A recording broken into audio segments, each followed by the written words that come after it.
Magic of the Golden Pen. 12-year-old Leo Carter lived in the sleepy town of Maplebrook, a place where not much ever changed. Nestled between blue mountains and silver-laced rivers, Maplebrook was the kind of town where neighbors knew each other by name, and the loudest excitement came from the seasonal farmers' fair. Leo, however, was different. While others played sports or scrolled through endless videos, Leo spent hours sketching dragons, writing imaginary quests, and creating magical lands in his old notebook. His teachers often scolded him for doodling during math lessons, but Leo didn't care. In his mind, stories mattered more than numbers. One rainy Saturday afternoon, while staying at his grandmother's house, Leo was exploring the attic. The room smelled of mothballs and old pine, filled with dusty trunks and forgotten keepsakes. That's when he found it, a small wooden box buried under a pile of faded books.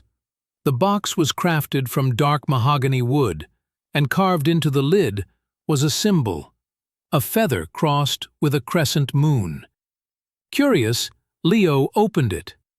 Inside was a single pen, slim, metallic, and shimmering with gold and deep blue swirls, as if the colors danced under the surface. There was also a folded note. To the dreamer who dares to write the impossible, this pen is yours.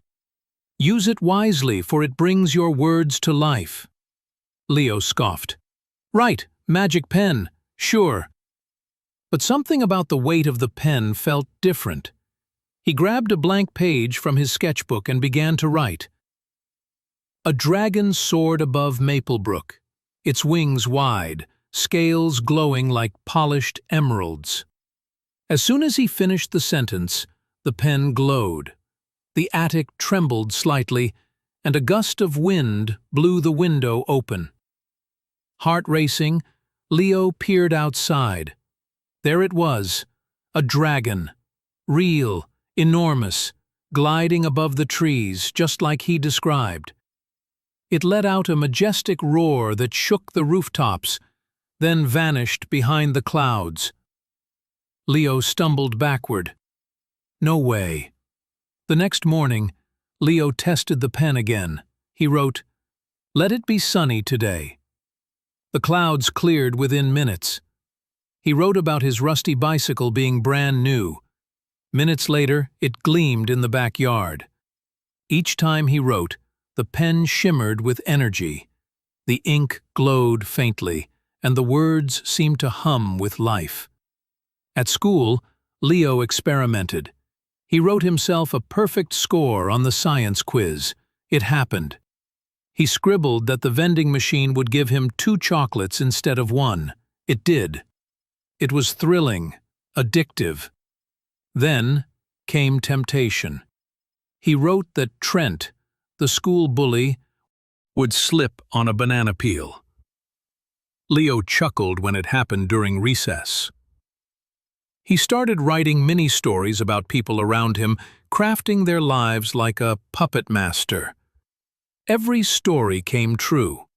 But one evening, while admiring his reflection in the window, Leo noticed his eyes. They glowed faintly, blue and gold, like the pen. The next day, things began to go wrong.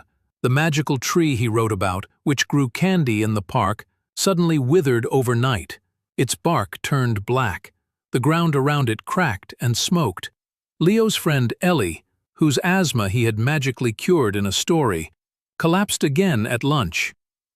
Worse, people began acting strange, like they couldn't remember the magical events at all. It was as if the world was resetting itself, rejecting what shouldn't be. Scared, Leo flipped the pen in his hands. That's when he saw the inscription. Imagination fuels creation, but greed feeds destruction. He needed help. Or answers. That night, he returned to the attic. He tore through the box and discovered a secret compartment. Inside was a worn parchment, a map. At the bottom a line read, Seek the mirror of consequence before it seeks you. A red trail led to a hidden part of maple forest. Leo set out at dawn. The forest was thick and unfamiliar, but the map guided him. Trees whispered as he passed. Shadows moved just out of sight. After hours of walking, he reached a stone arch covered in moss. In its center stood a tall mirror framed in glowing runes. It pulsed softly. As Leo approached, the mirror shimmered. His reflection stepped forward, alive. It looked like him, but older, with eyes too bright and a knowing smile. "So," the reflection said. "You found the pen." Leo swallowed. "I didn't mean to hurt anyone. I just wanted to make things better." Magic isn't for better or worse. It simply is. And the more you use it for yourself, the more the world bends and breaks. "Can I fix it?" The mirror self nodded. "Only with a true story, one from the heart, a story that restores rather than controls." Leo took out the pen. It felt heavier than ever. He sat down before the mirror, opened his notebook, and began to write. Once upon a time, a boy discovered a pen that brought his words to life. He used it to dream, to change, to wish. But he forgot that real magic lies not in power, but in truth. The pages shimmered brighter with each word.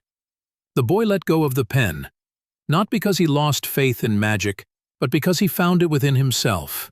As he wrote the final sentence, the pen flared with brilliant light, then dissolved into golden dust. The notebook closed on its own. The mirror flashed, and the reflection smiled one last time.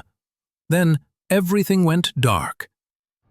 Leo woke up in the attic. No box, no pen, just his notebook, now filled with stories. Outside, life went on as usual. The candy tree was gone. His bike was back to being rusty. Ellie still had asthma. But Leo felt different.